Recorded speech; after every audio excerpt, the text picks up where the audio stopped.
now call on George Adam to be followed by Roderick Campbell. Thank you, Presiding Officer. Representing my own constituency, I am only too aware of the inequality that is there. And like many, I believe that the equality and the cohesion are good for growth as well as good for the individuals and their families.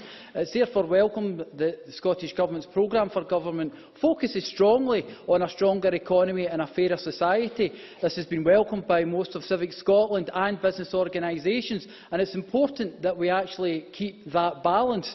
It is also to ensure that we do have that stronger, fairer economy and society. But currently, as many of my colleagues have already mentioned, we do not live in that fair society, because, as already has been mentioned, the wealthiest 1% will soon own more than the rest of the world's population, according to a study by anti-poverty charity Oxfam. And as already been mentioned, Oxfam expects the wealthiest 1% to own 50% of the world's wealth by 2016. In fact, Kevin Stewart and I think Mr McIntosh mentioned Oxfam's 7-point plan on inequality. Now, if you look at that 7-point plan, there is actually only one of the 7 points that the Scottish Government currently has power to do anything over. If you look at the rest of them, the other 6 are entirely at the behest of Westminster, and that is the issue that we are dealing with at the moment here as well.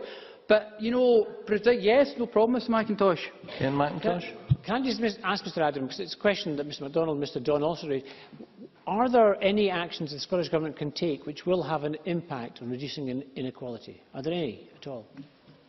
That's a silly question, Mr McIntosh. The Government has already got a whole host of initiatives that they are taking going. The problem is the limitations within the devolved settlement. That is the problem. And as we look at what comes from the Smith Commission, we have to ensure that this Government actually gets the powers it needs to make that full difference. But as I already said, out of these 7 points that Oxfam mentioned, only one is within the power of this Government here in Scotland.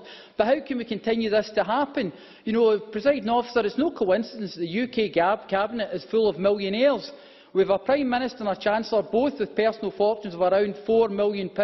However, they are driving forward policies targeting the worst off in society.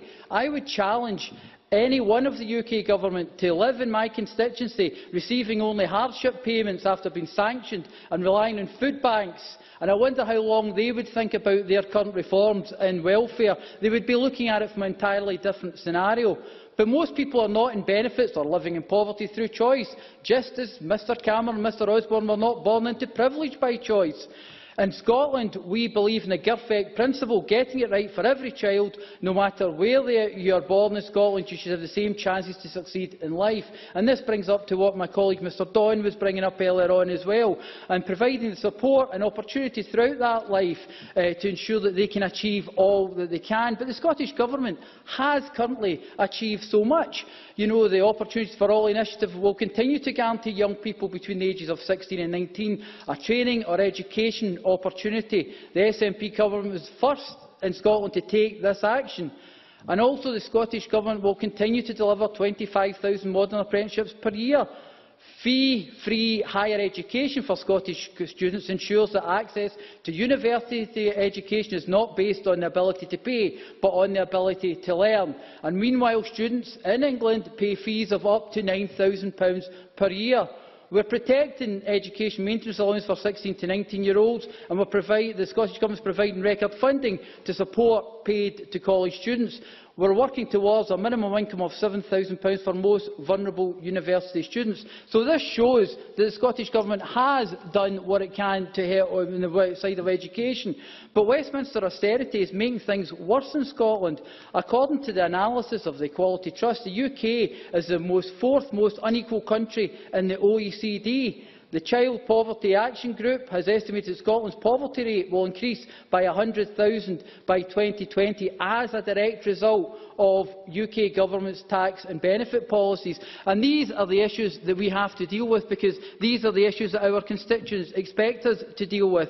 But one of the other things, families who have access to benefits are only too aware that the dark austerity clouds of the Westminster establishment are there. Only last week the Labour Party backed their friends in the Conservative Party on austerity. People in Scotland are now aware of the political games that Labour and Conservatives play while they're in Westminster.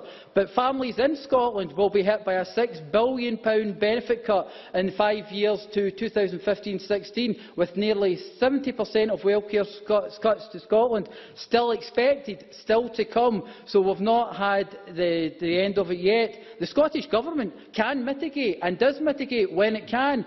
But why should we be in a situation where the Scottish Government has to fix the problems that are created by Westminster?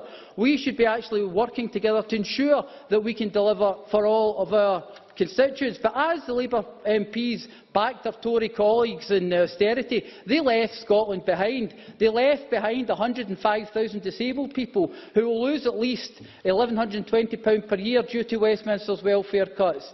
And they left behind the individuals who are being moved from DLA to PIP, and the fact that the benefit expenditure of Scotland of this will be cut by around £310 million.